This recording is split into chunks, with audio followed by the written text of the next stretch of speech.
Here's the hard truth about getting great. It takes time and dedication.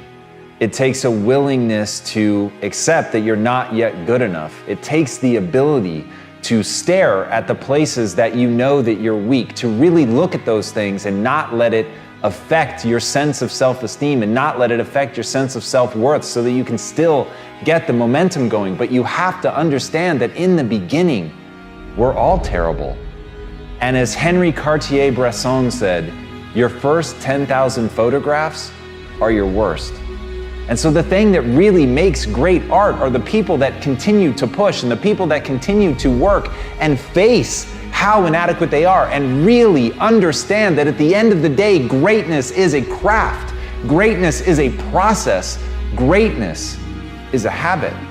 Greatness is the little things that you do every day, over time, going out every day, unafraid of whether or not this is one of the 10,000 terrible things that you're gonna do. It's being unafraid to make those mistakes. It's being unafraid that you're not yet great.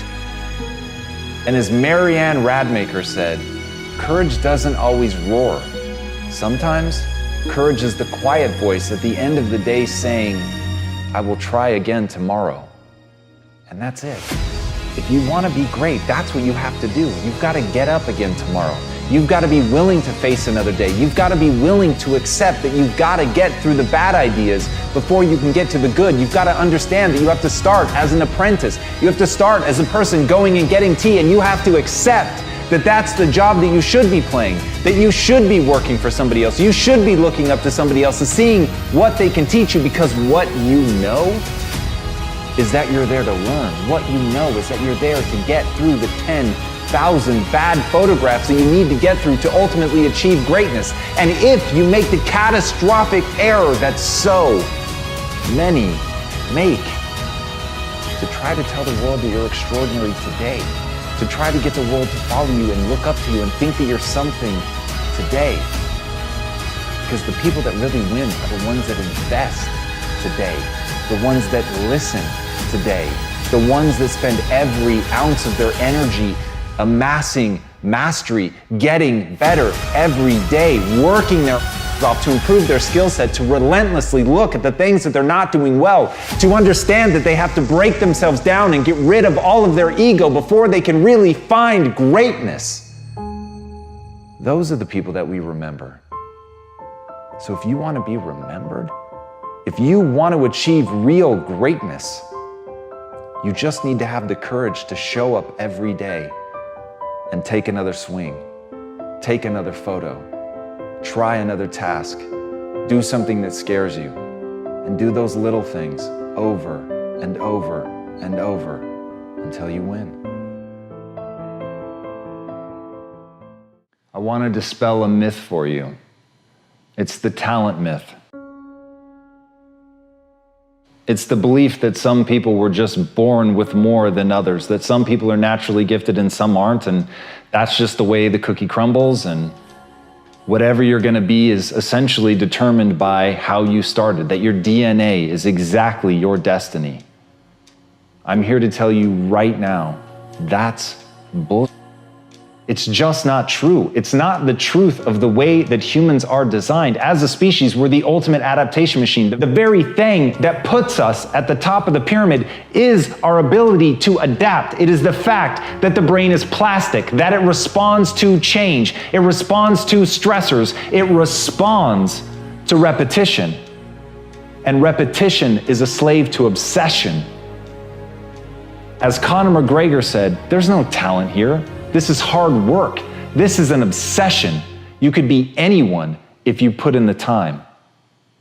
That's one of the greatest athletes of our time telling you that he's not the result of genetics. He's not the result of natural gifts. He hasn't been bestowed something by God. He has shown up day after day in the most mundane of conditions. On the cold days, on the hot days, he put in the work because he was obsessed with what he could become. And that repetition that you need to actually gain a skill follows that obsession. So in you right now, today, you want to start building that obsession. You want to look at it like an ember that can become a raging fire, but it needs your time and attention. It needs your time and attention. You've got to take that interest. You've got to take that spark of desire and you've got to fan the flames. You've got to turn it into that obsession. And from that obsession, if you put in the work, if you do the things day in and day out, the backbreaking work, pushing through the pain, fighting through feeling like an idiot, fighting through embarrassment, getting up, brushing yourself off, doing it again, practicing, putting yourself at somebody's feet and asking, what could I have done better? Not look at the things that you're doing well, but look at the things that you're doing wrong. Look at the things that you're doing poorly, staring at your inadequacies with no loss of pride. Because the only thing you value in yourself is your willingness to do that, your willingness to work your ass off. And as Sylvester Stallone said, I'm not the richest, smartest, or most talented person in the world, but I succeed because I keep going and going and going. And that's the secret. There's nothing more than that.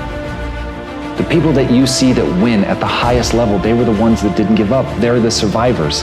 And you've got to ask yourself, am I a survivor type? Am I the type of person that continues to push through when it gets hard, when it gets boring, when I feel lost, when I don't know what I'm doing, when I have no faith in myself, even in that darkest hour? Can I push forward? Can I accept that the human body will respond to that stress? It will respond to that stimulus, but I have to show up and I have to do the work. And so that's the beautiful thing. You're not going to separate yourself based on your genetics. You're not going to separate yourself based on who your parents were or where you were born. You're going to separate yourself by showing up when you don't want to. You're going to separate yourself by pushing forward when it hurts. You're going to separate yourself by always moving forward, even when the forward is falling on your face. So never lose sight of that. It's the person that keeps going that can't be defeated. I want you to burn into your nervous system the following statement because it is a fundamental truth of the human condition. It is literally the baseline physics of what it means to be a person. As Earl Nightingale said, we become what we think about. And that's an idea that I want you to hold firmly in your mind. That's something that I really want you to internalize. I really want you to stop right now. Whatever you're doing, I want you to stop, lean into this video and listen to what I'm saying. You will become what you think about.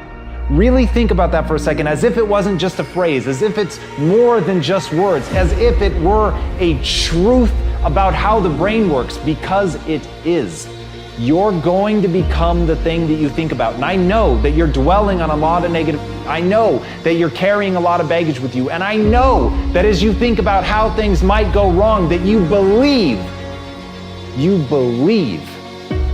to the core of your being that you're just planning for the hard times. But the truth is, you're going to become those things that you fear. You're going to become the things that you dread.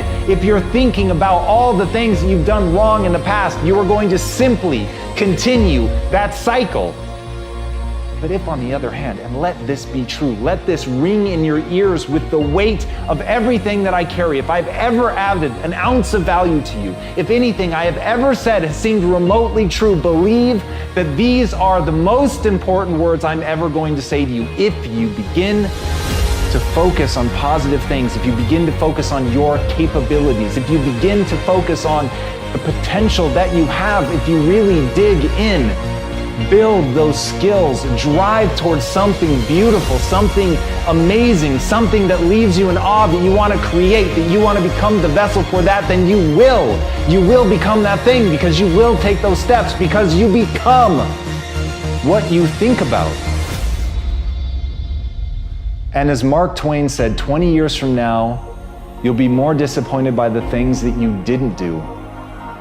So if you don't take those steps, if you don't focus on those things, if you don't manifest what you want to become, if you don't believe in it, if you don't see how real it could be, if you can't picture the version of yourself that you want to become, and even though people have told you that it's not possible for you, that the things you did in the past are never going to allow you to do that you're not smart enough, if you let that creep into your mind, then that's what's going to happen. But if you can see that vision, if you can allow yourself to believe it, then you're going to take the steps that you need to execute against that. And if you go out there and do those things, you won't regret it, but you will regret it if you don't. So get out right now and build the person you want to be so you can have the life you want to have.